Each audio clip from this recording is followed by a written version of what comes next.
Можеш нас поздравити? Ні. Є одну там. Я Окей, значить на минуту. окей. Смотри. It's just Ivana stop. Then we can say Ivana that.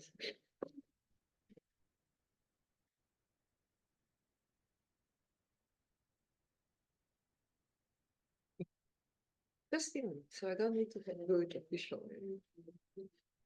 Well, we have a recording, so Yeah, for younger generation. we don't need to have that. It's like some kind of performance. Always wanted to have conference with cutting the ribbons.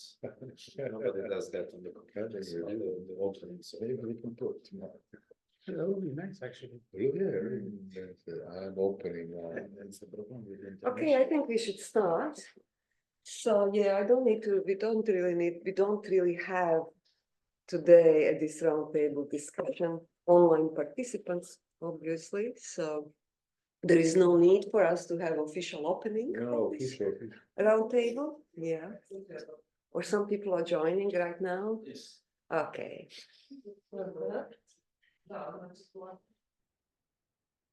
Okay, so we can start. Anyway, good afternoon, everyone. My name is Senka, and on behalf of the organizing committee of Fragility Conference, I'm delighted to welcome you all. So why fragility and why now? Fragility, as we all know, is a sticky word, to use Sarah Ahmed's expression. It is often described as the quality of being easily breakable. We talk about fragile environment, fragile economies, fragile countries, fragile relationships, fragile bodies, fragile objects, and so on. So everything is seen as a fragile nowadays. But what does it mean to be described or classified as fragile? What about political distribution of fragility? How fragility is imagined and directed towards some things and not others? And finally, what fragility does, or what does it mean to be broken? These are the questions that guide us at our conference. We will cover them from many different points of view. So tomorrow morning, we will have official opening of our conference, followed by 8 different panels and 31 presentations.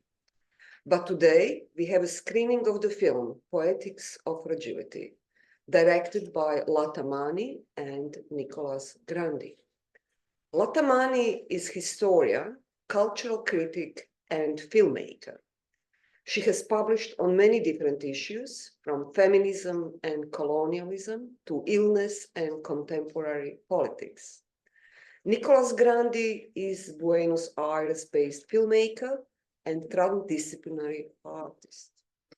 The film is a part of transmedia project, a film, an artist book, and a website. It is bilingual in English and Spanish. It is mediation of set of reflections on fragility and strength. It focuses mainly on bodily fragility, but it also relates to the idea of nature and social fragility. So let us now see the film, and please stay with us for the discussion after the screening, when I'm going to introduce all participants who are here at the Institute for Ethnology and Folklore in Zagreb.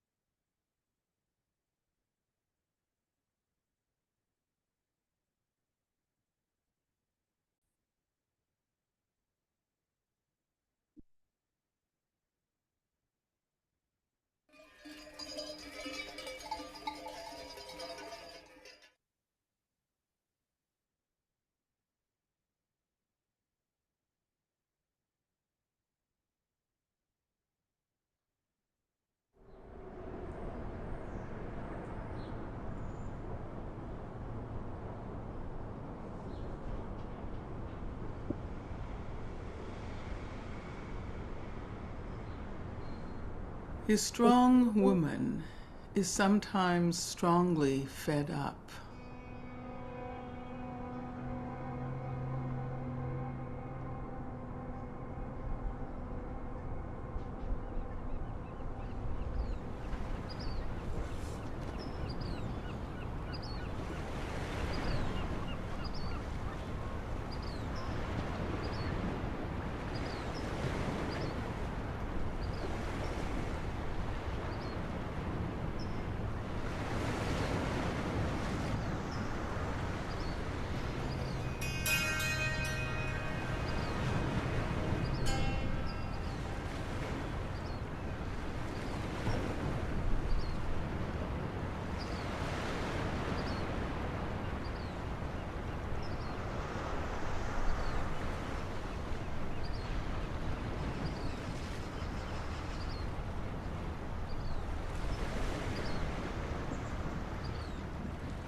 A strong woman is at times strongly rageful.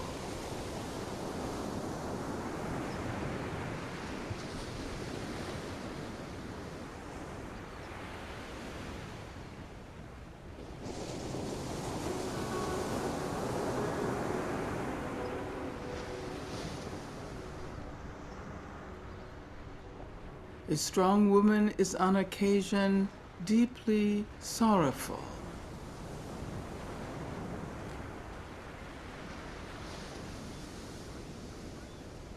Beloved Shakti, teach me in this unbearable now about the cosmic dance of creation, destruction.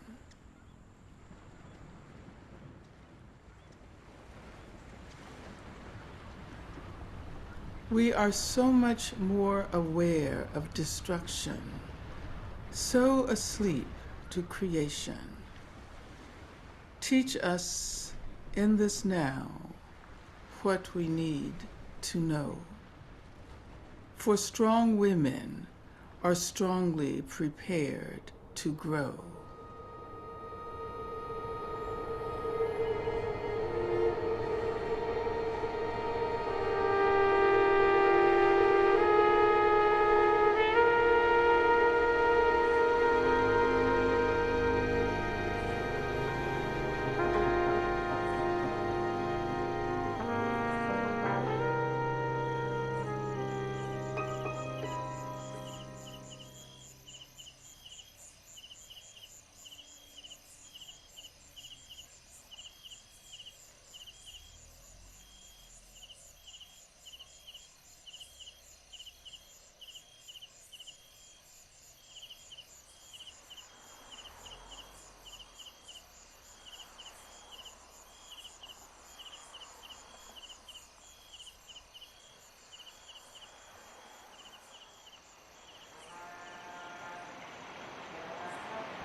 It is midnight.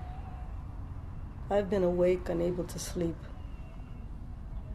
My brain feels as though it is being kneaded by some invisible force. My eyes are so sensitive to light that I have been under ice most of the day. My ribs are aching, and the muscles between them feel as if they are twisted. My legs are throbbing with pain, and I am very fatigued.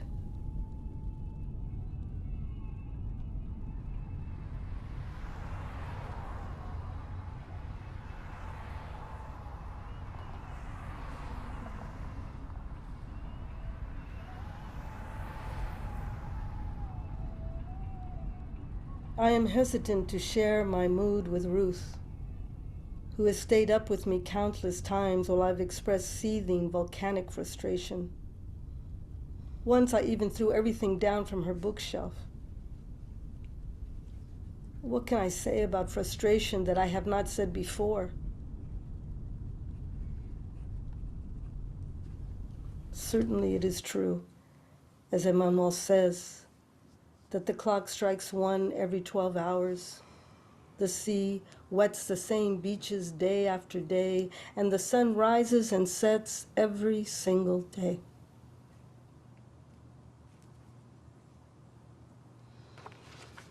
Still, as he says, it is never the same sunset, never the same pattern left by the wave on the sand, never the same 1 o'clock even. And in that sense, it is never the same frustration.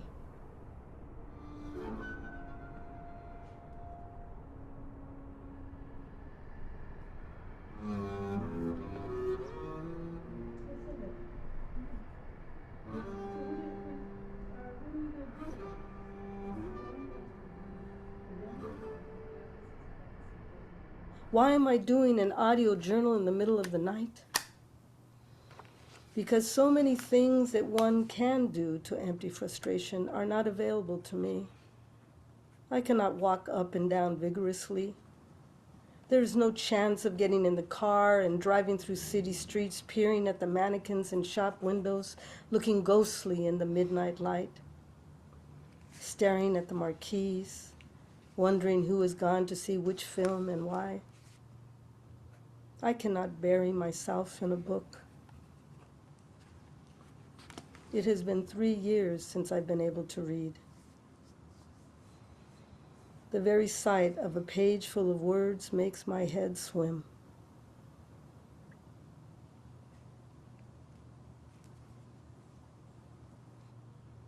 I cannot, in short, do anything to shift the mood. So here I am, with the same 4 walls feeling imprisoned in my body. Forget the yogini on her mountaintop. This day after day after day of endless, infinitely variable, yet deadeningly repetitive suffering in the body, calling for the most honed mindfulness, surely ranks among the most challenging of austerities.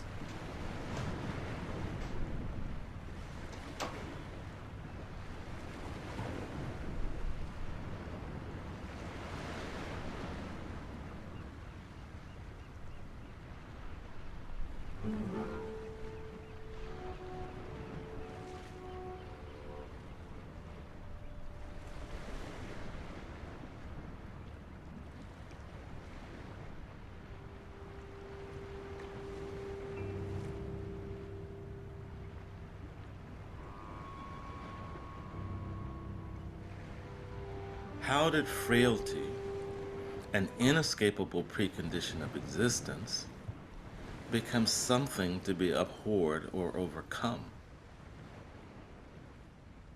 At best tolerated.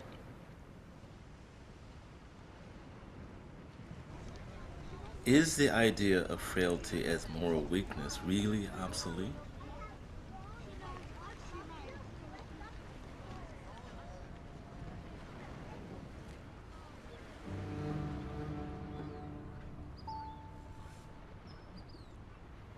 Why then shame of illness, aging, dependence?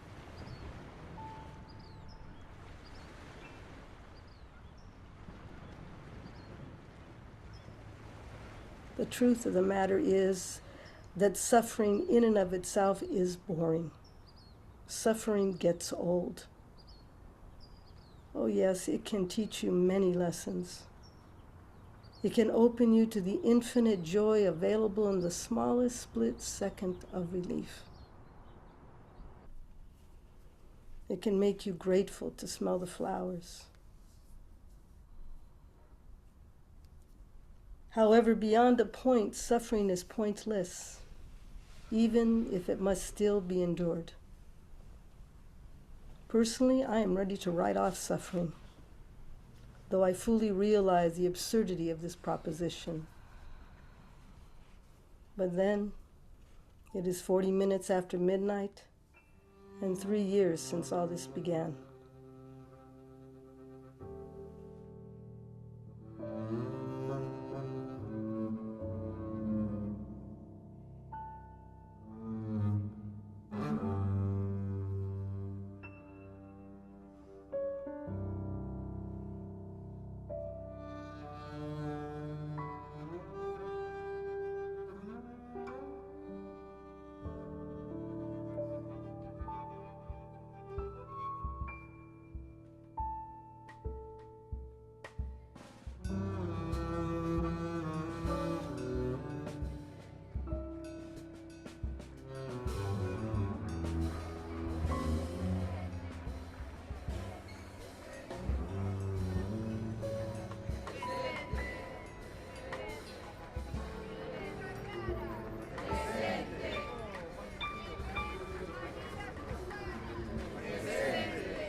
Recuerdo el momento exacto cuando me di cuenta sobre la verdad de la impermanencia.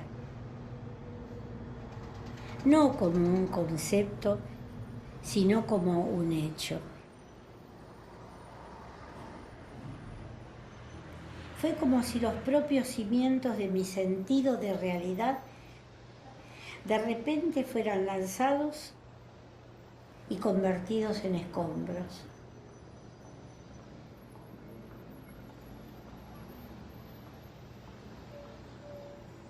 La desorientación, el odio y la traición hacían su curso a través de mi cuerpo.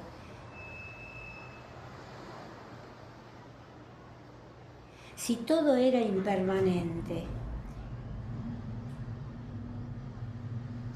¿cómo podía confiar en el futuro?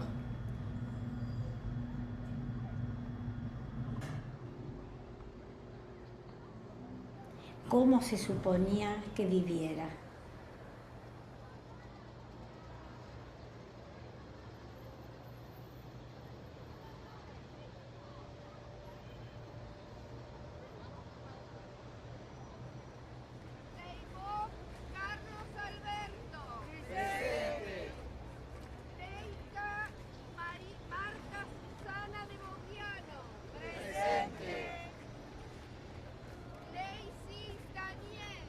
Presente.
l'histoire, fond de l'histoire, fond de l'histoire, fond de l'histoire, fond de l'histoire.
I am sitting beside Christopher's bed.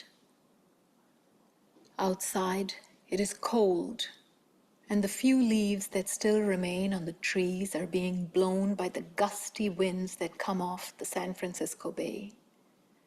The temperature is cooler and bracing, more than is usual for October. Christopher is lying still, looking intently at me from the corner of his eye. His breathing is irregular, even though he says it is not as bad as it can sometimes be.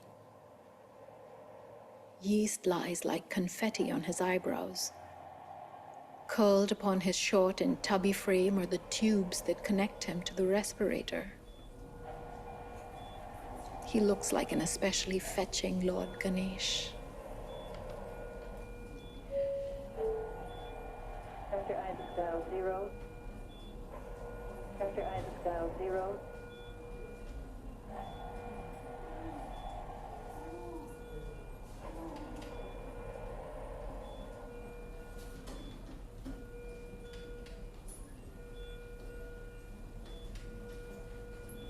I am perched on my stool, leaning forward, chin resting on cupped palms. Behind me, the nurse's station is deserted. The occasional voice is heard, paging a doctor or nurse. If you didn't know that we were in a hospital, you might think we were in an airport. So similar is the pace and intonation of the delivery.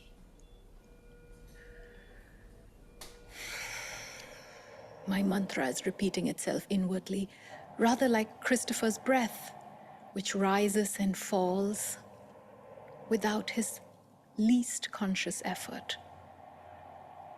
Sometimes the impulse to speak arises like a sudden breeze, but dissipates just as quickly, for I know that I am here to be, to simply be.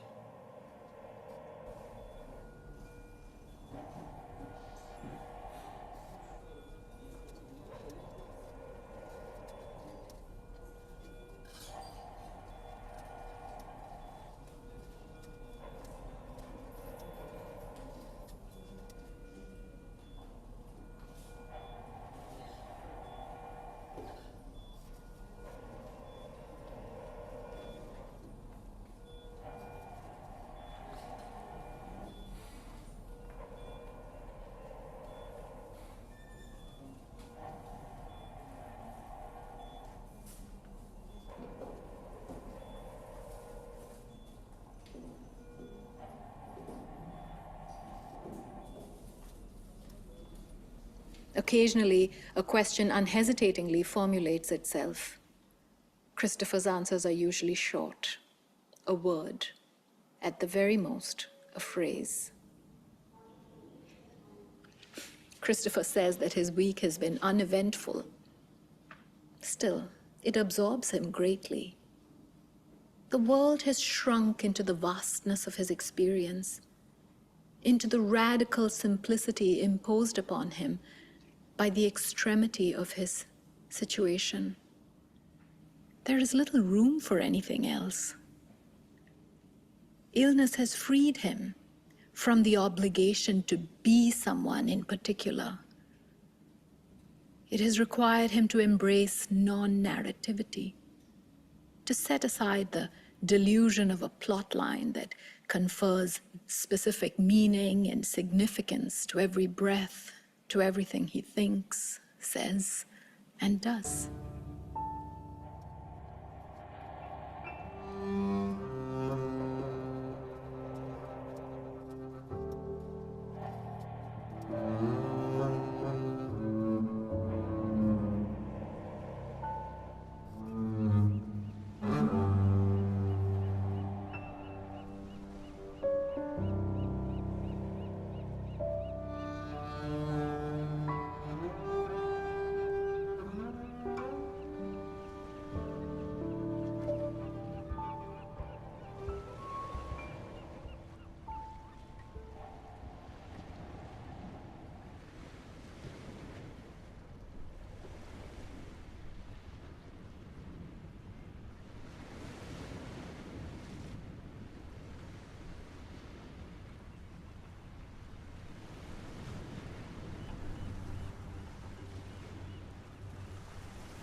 Solidity is a fiction, separation a mirage. Everything is in continual interdependent flux. Existence is relational, shaped by processes known and unknown, seen and unseen. Form is transitory coherence. A momentary emanation in the grand sweep of time. Making each thing all the more precious.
poetry in motion, you called it. When your body began to move to rhythms unfamiliar, teetering, swaying, bending into gravity.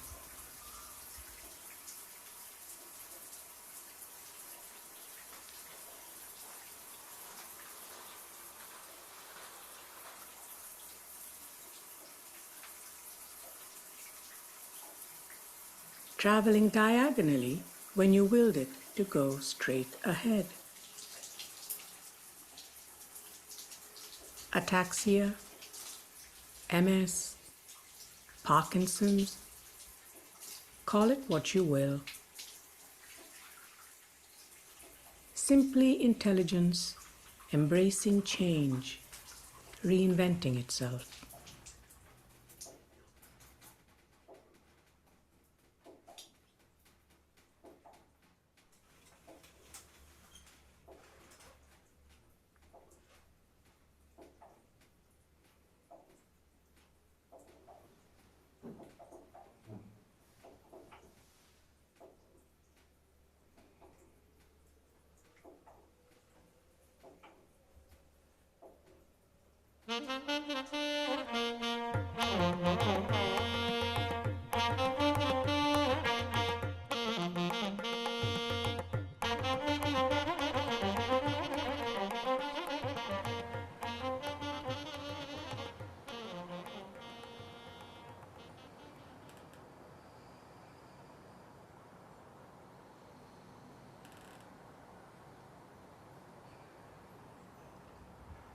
This morning I feel like a weary soldier, waking to the swirling mist of another day dawning. The body is quite wrung out from all that has happened in the days before, and the rough night just gone by.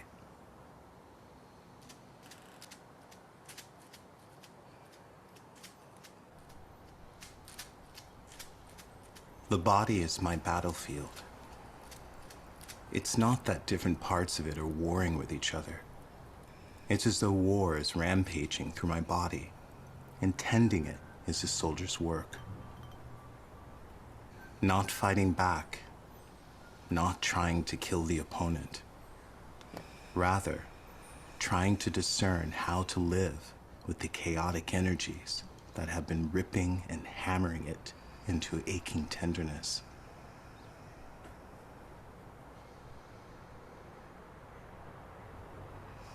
Make of your enemy a friend, say all the wisdom teachers. This has been the work of this soldier. Not seeing these energies as a cruel, conquering regiment, but learning to make the body an open channel so that all that must travel through it can do so with as little obstruction as is humanly possible. Breath by conscious breath, I strive to make safe passage for itinerant energies, clearing each chakra of accumulated debris so nothing stagnates and immobilizes me even further. Crown, pregma, third eye, throat, heart, solar plexus, belly, yoni, kundalini, knees, and feet. On days like this, it feels to me like the hardest work of all. Beloved oneness, I thank you for carrying me through to this morning. Drained by the intense pain of last night, I am open and full of wonder. I pray that the journey continues until there's only space, only emptiness, only light, only love, your love, the one love.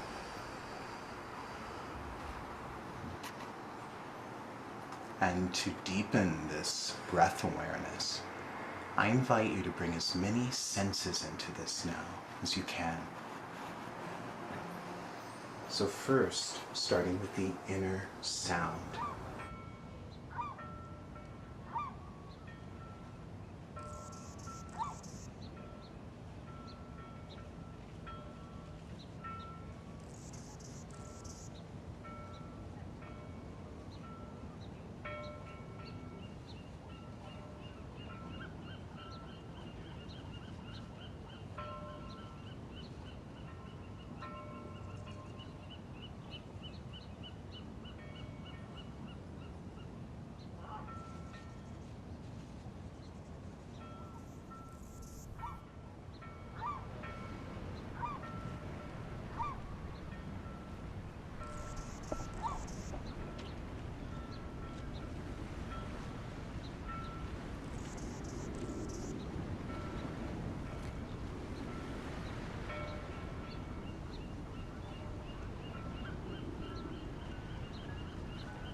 In the quietude left by the injury, I could only relish one thought at a time.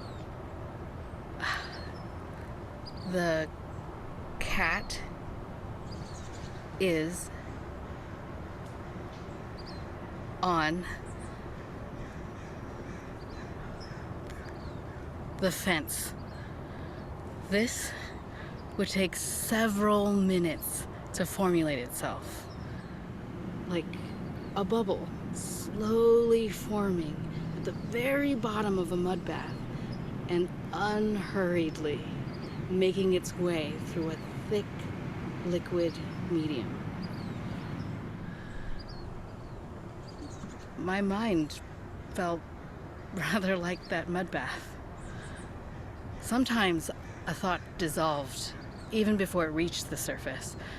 At other times, the thought might make it to the surface, but not find language.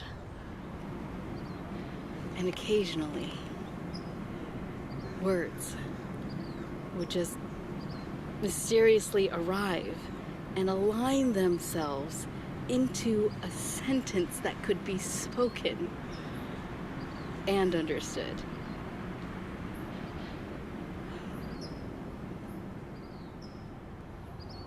Those were magical moments.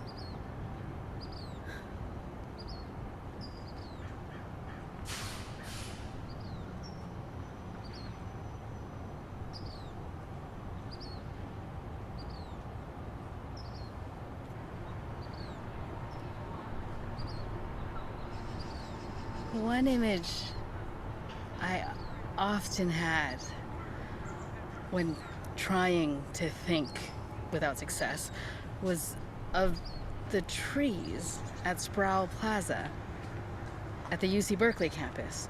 These trees had been pruned so as to inhibit growth. Their branches looked like fists, whose fingers had been clenched shut, knotted in an involuted gesture. My mind was like those trees, striving to express itself, but continually hitting up against a wall and streaming back in confusion. At such times, thinking felt like a once familiar activity, now beyond grasp. Like an amputated limb, of which there's nothing left but memory.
The autonomous self, bounded, unyielding, would be unique in nature, something apart.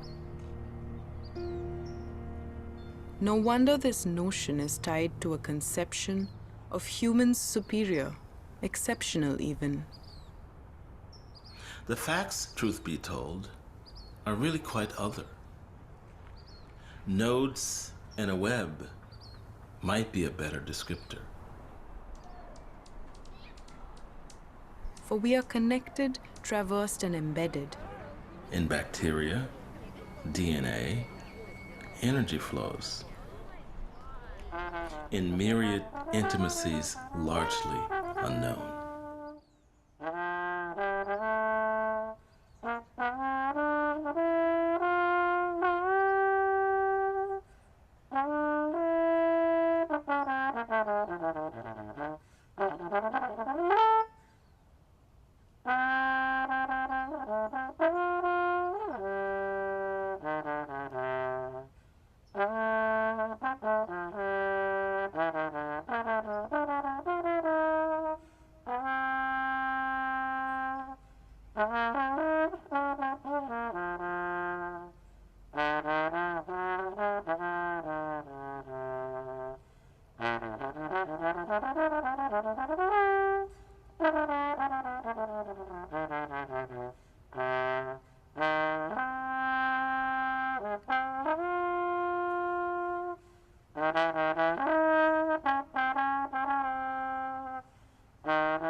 The things that preoccupy us, the stories by which we live, retreat when faced with unvarnished fragility.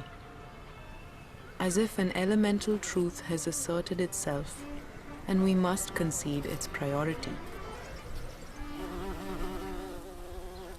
But this is merely misperception's sleight of hand. For in birth, death, growth, evolution, in every one of life's processes, fragility and strength are in a pas de deux.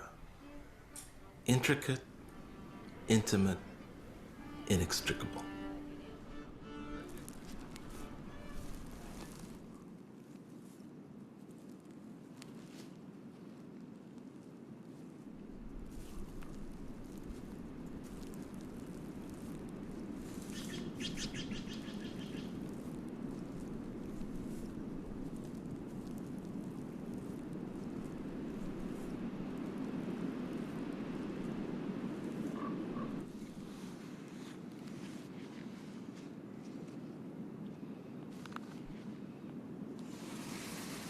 Every experience leaves its feather touch upon the deepest layer of our being. It is as though we had walked in a garden and absent-mindedly brushed against a lavender bush. We could quite easily not notice, but the bodily memory endures as a fragrance.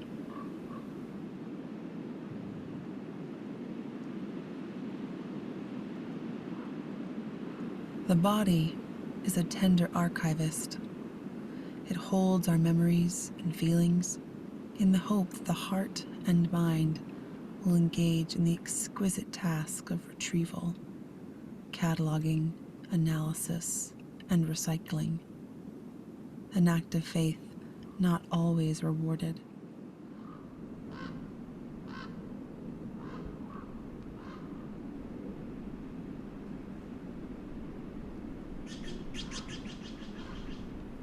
For we are just as apt to let things accumulate, to allow the unexamined to mutate cells, clog arteries, or thicken into tumors, at which point the body is forced to sound the alarm and is blamed, at least to begin with, for the resulting breakdown of normal life.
Okay. Well, yeah, so it's not easy to talk after this film, I would say. It's a thought-provoking, it's a meditation, and I find it very hard actually now to talk immediately after it, but anyway, we are going to do it. It's repeated in the film for many times that it is so hard to talk about fragility from the position of somebody who is broken, bodily broken, almost impossible to find the words. So anyway, I'm just interested to see, is Nicholas here, one of the filmmakers? Oh, hi, and thank you for joining us, Nicholas. And thank you for sharing, your film and Lata's film. And so I will start with the introduction of my colleagues here at the Institute for Ethnology in Zagreb. So with me at this table, we can see on my left side, Blaž Bajić. Blaž, say hello to everyone. Okay, so my colleagues from the European project Digital Aestheticization of Fragile Environment. Then there is Sanja Đurin, Tomislav Oros, Mario Vrbančić. And additionally, we are a little bit confused because of the position of the camera in our library. And additionally, we are honored to have here one of our conference spotlight speakers, Fernando Rubio from University of California, San Diego. And he's going to join us for this discussion as well. But Nicholas, it will be really nice to start with you. So can you tell us as a filmmaker a little bit about this project? How you become involved in this project on fragility, and it will be nice to hear about your and Lata's initial concept. As I said, it is meditation, and I think it's very hard to think visually, to represent visually a topic like this one. Okay.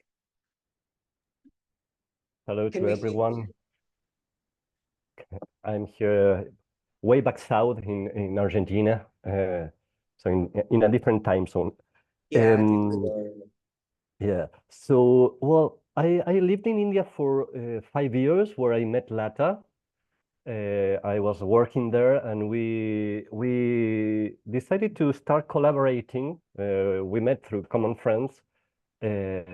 And both of us were with similar interest from different perspectives. No, I was really interested in how to rethink of the image making, thinking of it as a place where there was a kind of exhaustion of the image. No, and that I was thinking the same in terms of the writing. So that was what made us come together to start collaborating with video poems at a first point. And we developed a sort of methodology together. And then we decided to make a film together on desire, where we established a sort of approach towards a topic, no? That we decided to work with different performers from Bangalore, India, bringing the topic of desire to them and seeing how they responded to the question of what is desire for you with their own performance. And we developed in that way what we started calling video contemplation, no? A way in which we think of a topic and start giving different perspectives, no, to that to that research, to that inquiry. And then Lata came with the idea of doing this film on fragility, drawing from her personal biography. She was living in California then, that's like 30 years ago, more or less.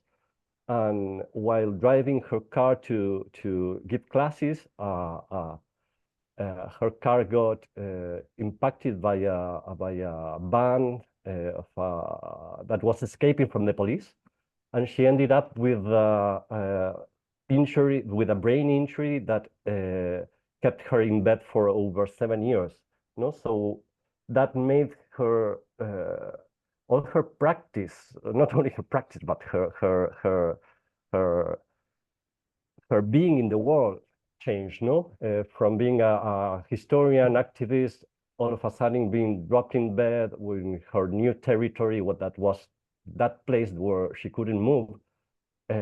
So all that made her really change her perceptions of life, no?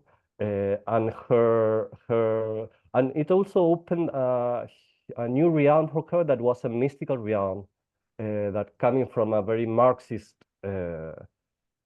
formation, then how the sacred opened her into a possibility of healing.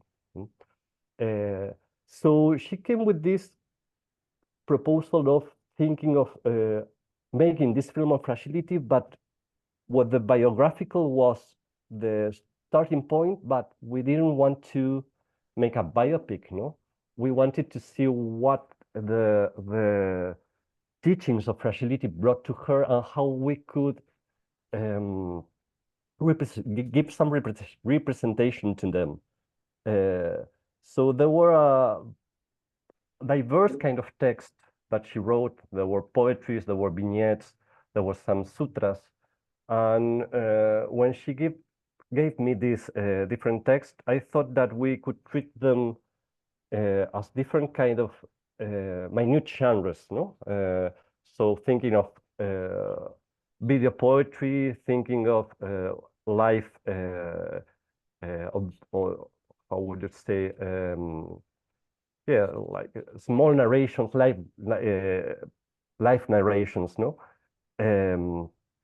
And always thinking of this inquiry that I brought from the way I used to work before, of how to think relationships between words and images, and how we just start exploring if there are any limits and boundaries to explore this kind of relationships between of what produces the juxtaposition or the superimposition of words in a textual fashion, words in an oral fashion in relationship to visuality.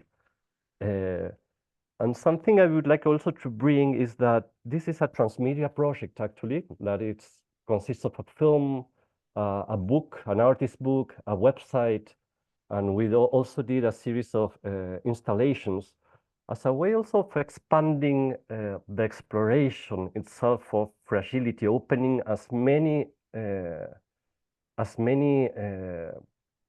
point of views, no, as many like a prismatic exploration of the concept in order to find or to get closer to a way of the complexity of exploration, no? That's also why we found this as a fascinating methodology to expand the way we understand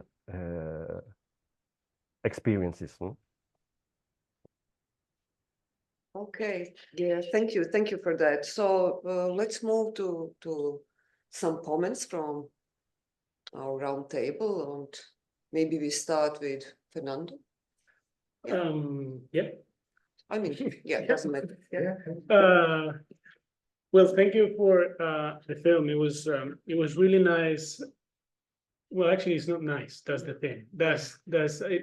It's difficult to watch, and I think that is when I was watching it, I was thinking, that looking at fragility is kind of like staring at the sun, in the sense that it's something that you cannot do for too long before it hurts. So you try to not look at the sun and forget that it's there. And it always, with fragility, is kind of the same. Is something that it always comes as a shock, as a surprise. It is the disease that reveals it, and because it's something that we forget, or that we have to forget to keep on living.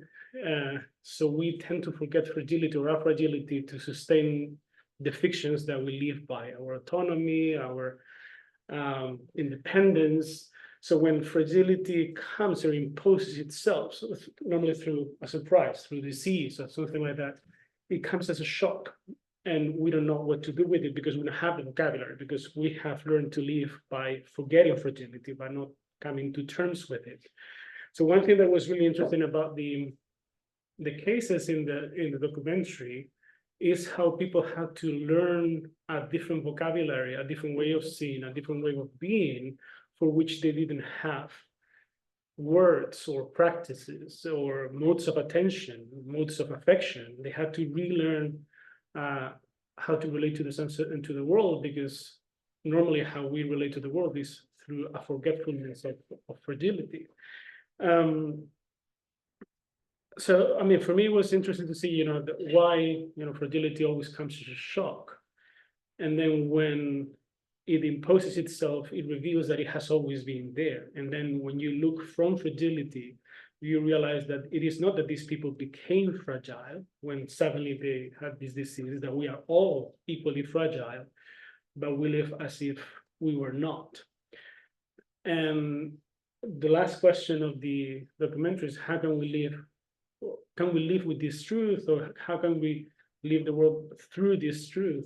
I think that is actually the interesting thing, is that what if, instead of living by forgetting fragility, we live by coming to terms with it, by reckoning with it, and what are the kinds of possibilities that then emerge, ethical and political, when that is at the center of what we have to grapple with. So that's actually, I was left with that question. Anyway, I don't know if I made sense, but that's kind of the thoughts that I had in mind. Yeah, Nicholas, would you like to respond or say something, or we can move? Because yeah, I agree with Fernanda, because that's what I was thinking, that it's so hard to watch it and stay to face fragility in that particular way, but I found the most interesting part in the film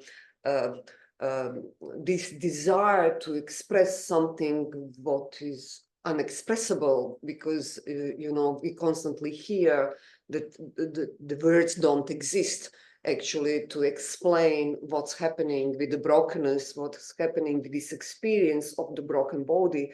And but then about the memory of the body, because the memory of the body is related to so-called normal world without this awareness of fragility. And I found that a little bit in the contradiction to this, to actually what we want to escape, how to think about fragility in that particular way. Yeah, it's very, and then, but Nicholas, I would like to hear, because I was thinking a lot about these images, because you use a lot of waves and the breaking of waves, and many of these different things. But you mostly use nature as a kind of background, actually, for the expression of words and experience of bodily fragility. So why did you do that? I was thinking, because I didn't have feeling that the nature is, for me, it somehow served as a background, and but at the same time, the text was so what we heard, it's about relations of bodies with the nature and how everything is interrelated, and we heard about spider webs, yeah, so if you can elaborate a little bit about that. Yeah, well, we have this premise that the body was sort of central, but also nature was, it is really important, and recognizing ourselves as nature, not apart from it. I think a key concept that we really work, and for me personally, it was a kind of revelation, was understanding that a fragility as a precondition of existence, So actually finding fragility as something inherent in matter itself, Matter, if you go to the atomic level, where it constructs and destructs, it builds and disassembles. So in that way, hinting towards that as a I would say, as a dance, of possibility and impossibility of bringing and destroying. It's something related also to the beginning poem that Angela Davis says, no, of teach me now in this unbearable dance between construction and destruction. No? So somehow that is what we tried, no, was to weave that kind of relationship throughout the film, situating bodies as part of nature, as nature themselves. Thank you for that. Okay, Mario, would you like to have a comment? Yeah, I will just actually continue to comments about first, if I'm right, like kind of this proposition is kind of suspension of fragility in order to represent fragility.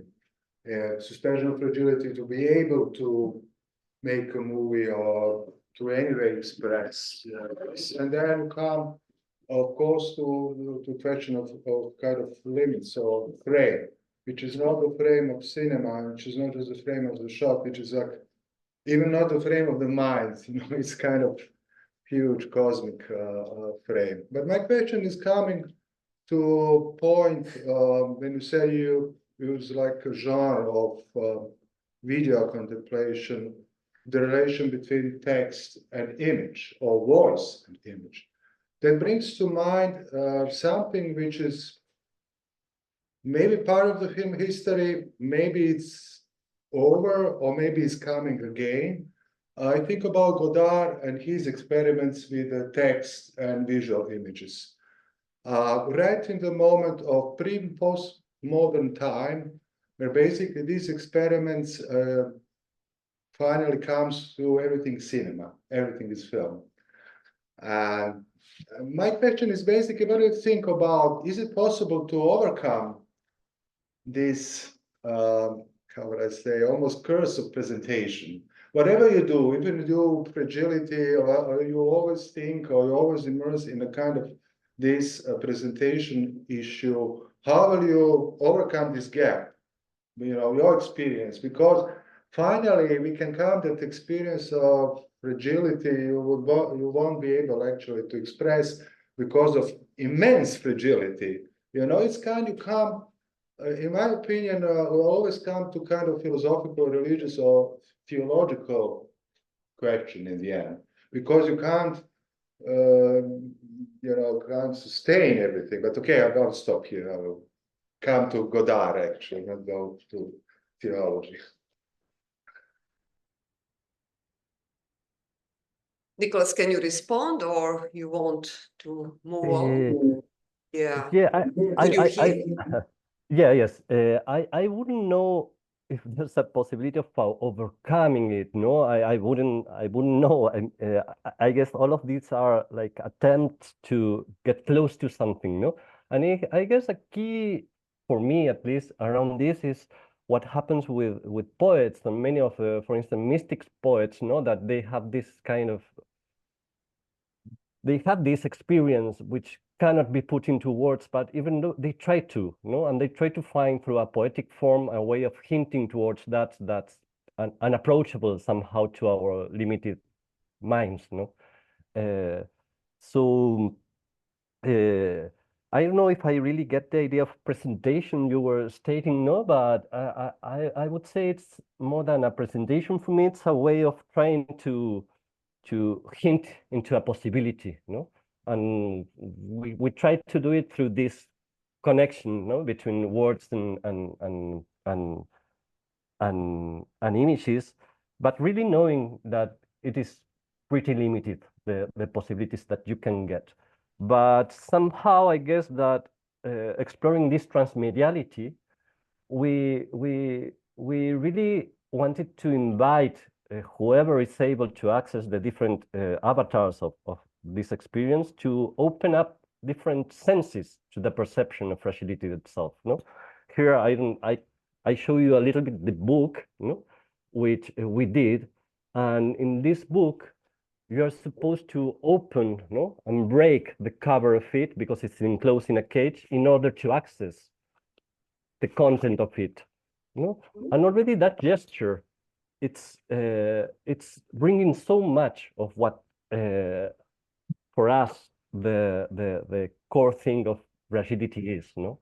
To unveil, but to unveil you need to break, and you need to have the courage to do it, no? In order to access with some depth, no, into it. I don't know if I responded and I made sense, no, but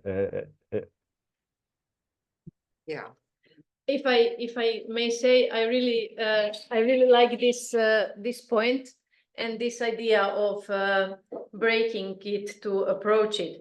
But in the moment, I'm actually not capable to talk too much because this movie was quite strong, left quite strong impressions. But it's it's for me. I was asking myself all the time, was the idea of the making the movie to be like some kind of therapeutical means for people who had such a big breaks in their lives between a normal life and life where they get aware of their fragility and had to adapt to new ways of living. Or was it just to wake us up a little bit about this part of ourselves? That's my question.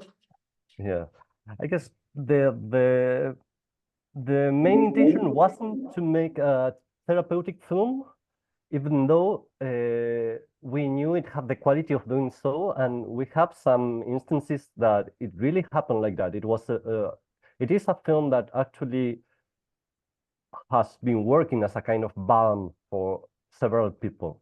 After the screening of this film in these different kind of setups, no, of institutions that they deal with palliative care and this kind of approaches towards health, there were some people that got close and were saying how the film helped them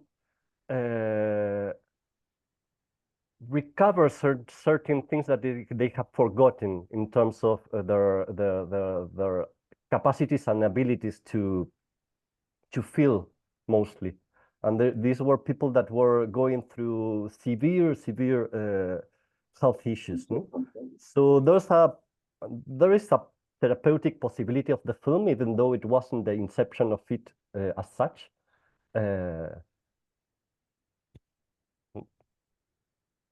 Okay, thank you.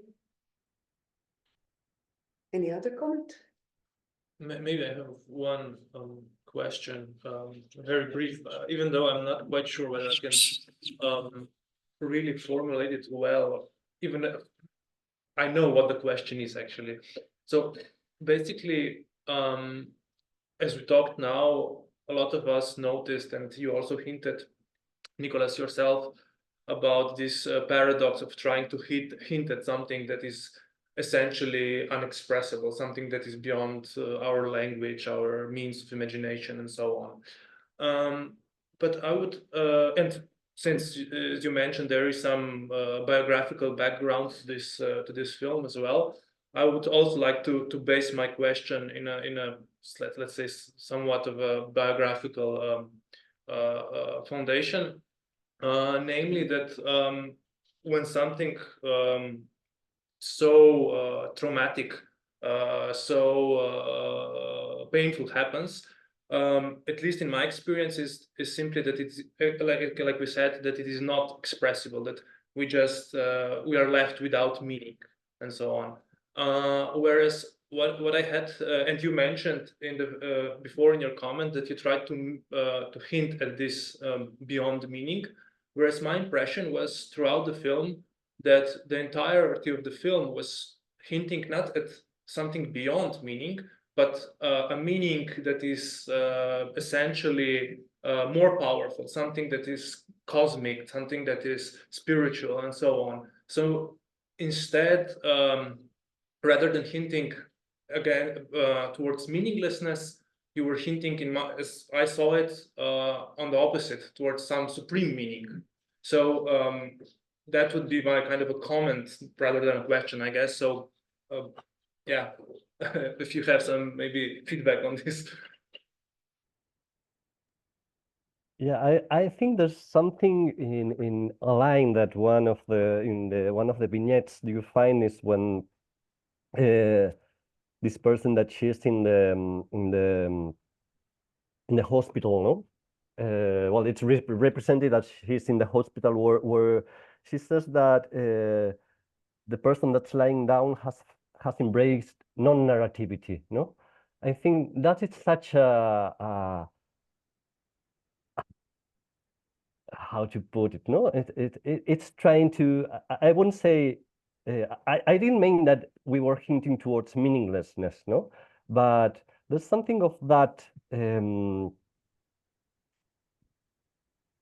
as you say, hinting towards that cosmic understanding, no? Of when we really surrender into this possibility maybe of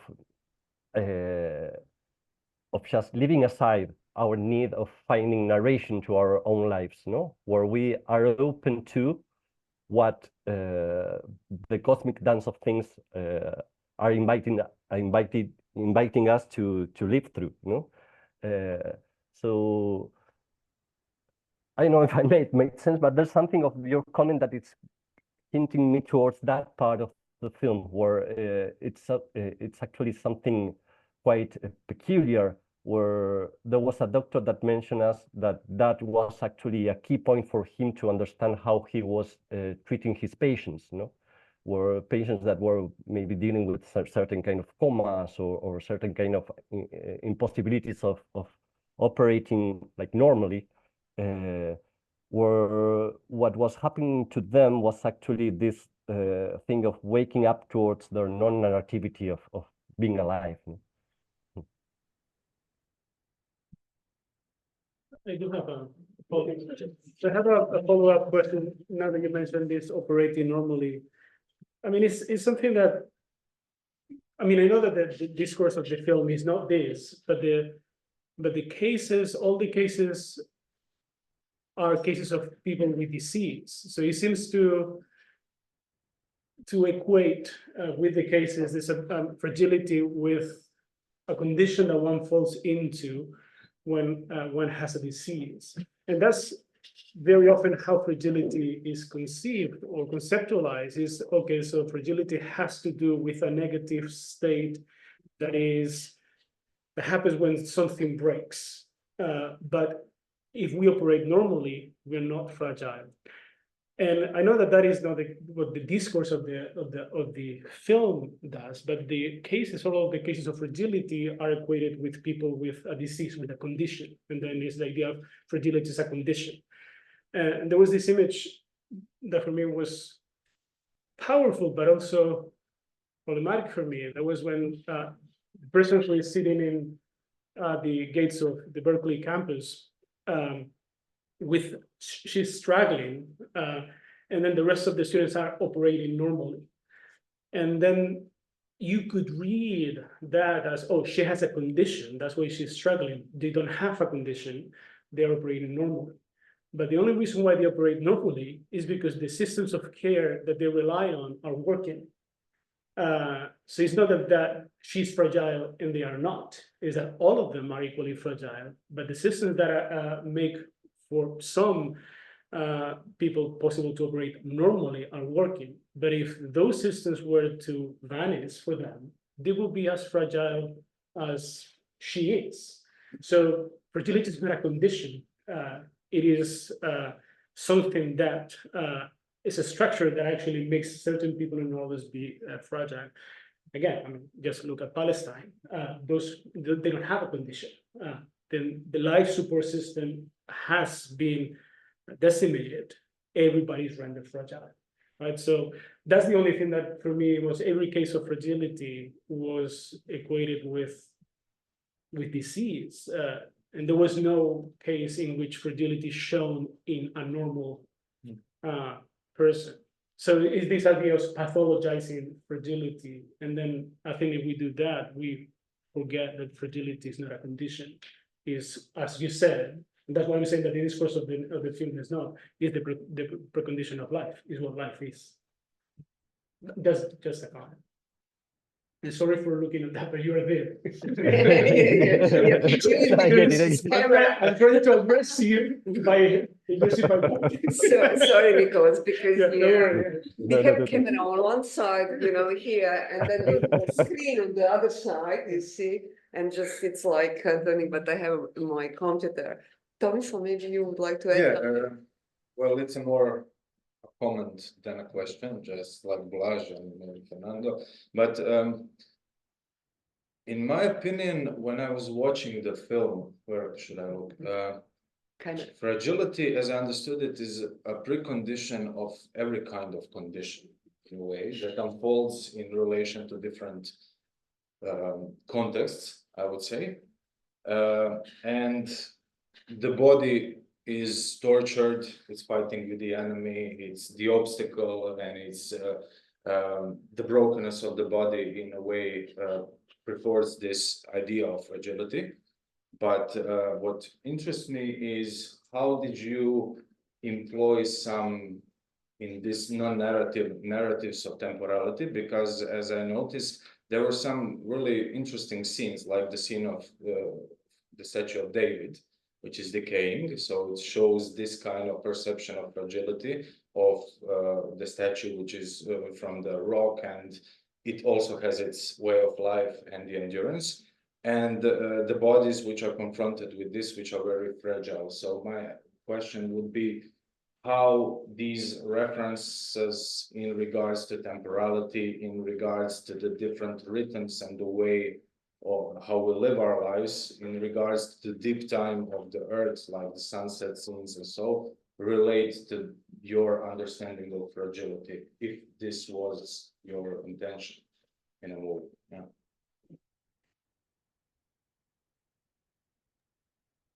Well, yeah, I think you really got it, no? Because somehow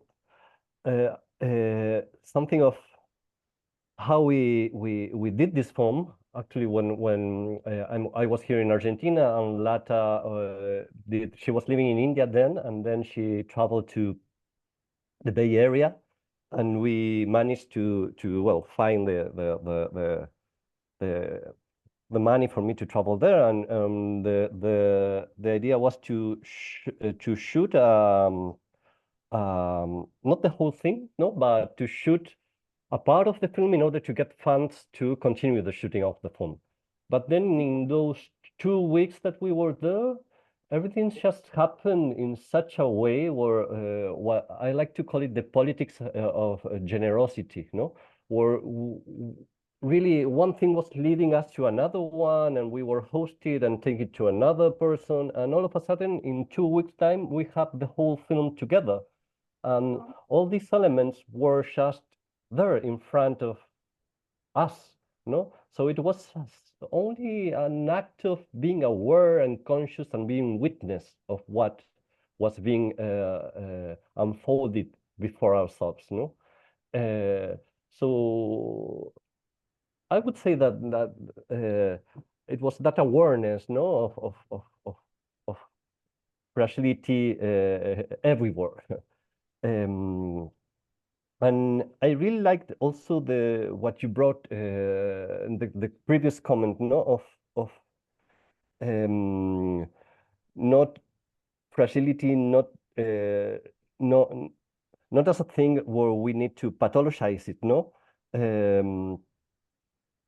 because what we were discussing a lot with Lata is how also, but hinting fragility when we talk about fragility, how also we are talking about what has done this very masculine Aryan way, no, patriarchal way of understanding strength. That strength is the way that society should be heading to, with the sense of denying our actual fragility, as a precondition of it. So somehow is the imposing of this strong capitalism, no, among our bodies. How can we start disassembling that?